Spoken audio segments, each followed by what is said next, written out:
જય શ્રી કૃષ્ણ મિત્રો, સ્વાગત છે તમારું મારી ચેનલમાં।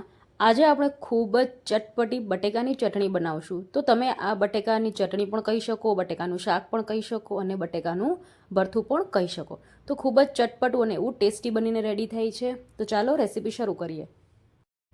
તો અહીંયા સૌથી પહેલાં આપણે બટેકાને શેકી લેવાનું છે। તો બટેકા અહીંયા મેં બાફીને લીધા છે, તમે કાચા પણ લઈ શકો છો, પણ કાચા બટેકાને શેકાતા બહુ વાર લાગે છે એટલે મેં બટેકાને બાફી એની છાલ કાઢી લીધી છે।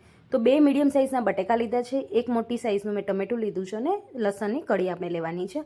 તો આવી રીતે તમે જોઈ શકો છો બટેકાને આપણે એકદમ સ્મોકી ફ્લેવર આવે ને ત્યાં સુધી આવી રીતે શેકી લેવાનું છે। તો લસણ પણ તમે જોઈ શકો છો સરસ એવું શેકાઈ ગયું છે। તો લસણ અને બટેકાને આપણે કાઢી લેશું અને હવે ટમેટાને આપણે હજી શેકશું, કેમ કે ટમેટાને શેકાતા વાર લાગે। તો એકદમ સોફ્ટ થઈ જાય ત્યાં સુધી આપણે ટમેટાને શેકી લેશું।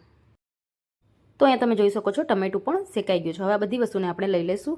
હવે આપણે એનો મસાલો બનાવવાનો છે। તો મિક્સી જારમાં આપણે અડધી ચમચી જીરું, અડધી ચમચી આખા ધાણા, 10 થી 15 આપણે આખા મરી લેવાના છે। સાથે અહીંયા મેં 2 સૂકા લાલ મરચાં લીધા છે। જો તમારે સૂકા લાલ મરચાં ન એડ કરવા હોય તો તમે મસાલામાં ચીલી ફ્લેક્સ પણ એડ કરી શકો છો। હવે આ બધી વસ્તુને આપણે મિક્સી જારમાં એડ કરવાનું છે। સાથે આપણે જે લસણને શેકીને રાખ્યું હતું એને પણ આપણે છિલકા કાઢીને એ પણ નાખી દઈશું અને આ બધી વસ્તુને આપણે કોરું મિક્સરમાં પીસી લેવાનું છે। હવે આપણે એક બાઉલમાં બટેકા જે આપણે શેકીને લીધા હતા એને આપણે આવી રીતે મેશ કરી લેવાના છે। તો આવી રીતે તમે હાથથી પણ મેશ કરી શકો છો। બટેકા મેશ થઈ જાય એટલે પછી આપણે જે મસાલો બનાવીને રાખ્યો હતો એ મસાલો આપણે એમાં એડ કરશું। સાથે આપણે એમાં ધાણા ભાજી એટલે કે કોથમીર ઝીણી સમારેલી એડ કરશું। તો જો તમારે આમાં લીલું મરચું એડ કરવું હોય તો તમે એડ કરી શકો છો, પણ હું બાળકો માટે બનાવું છું એટલે લીલું મરચું હું નથી એડ કરતી।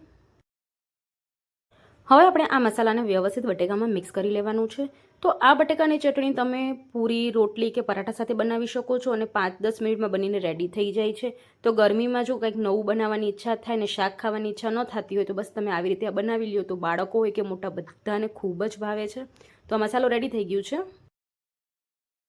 હવે આપણે જે ટમેટાને શેકીને રાખ્યું હતું એનું આપણે આવી રીતે છાલ કાઢી લેવાની છે। પછી આપણે એને નાના નાના પીસમાં કટ કરીને ચોપરમાં એડ કરીને થોડુંક આપણે એને ચોપ કરી લેવાનું છે। મિક્સીમાં નથી કરવાનું, મિક્સીમાં છે ને એકદમ ઝીણી પ્યુરી બની જાય, એટલે આપણે એકદમ પ્યુરી નથી બનાવવાની, થોડુંક મોટું રીએ ને એવી રીતે તમે વિડીયોમાં જોઈ શકો છો। એટલે આવી રીતે ચોપ કરીને આપણે ચોપરમાં જ એને 2 મિનિટ માટે ચલાવી લઈશું, એટલે સરસ આપણું આ પ્યુરી બની જશે। તો બિલકુલ આવી રીતે તમે જોઈ શકો છો આપણે એને ચોપ કરી લઈશું। હવે આપણે એક કડાઈમાં 2 ચમચી જેટલું તેલ લેવાનું છે। તેલ આપણે આમાં થોડુંક વધારે એડ કરવાનું છે। તેલ ગરમ થઈ જાય એટલે આપણે જે ટમેટાને ચોપ કરીને રાખ્યું હતું એ ટમેટું આપણે એમાં એડ કરી લઈશું।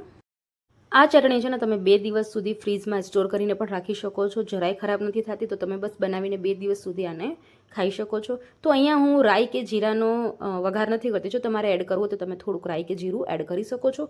હવે આ ટમેટો આપણે એડ કરી લીધું છે, એને આપણે થોડુંક મિક્સ કરી લેશું અને 1 મિનિટ સુધી આપણે એને સરસ ચડવા દઈશું। પછી આપણે એમાં અડધી ચમચી જેટલું લાલ મરચું પાવડર એડ કરશું અને અડધી ચમચી આપણે એમાં મીઠું એડ કરશું, કાં પછી સ્વાદ પ્રમાણે મીઠું એડ કરશું।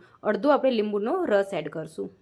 હવે બધા મસાલા સરસ ચડી જાય પછી આપણે જે બટેકાનો મસાલો બનાવીને રાખ્યો તો એ આમાં એડ કરશું ને એને મિક્સ કરી લઈશું।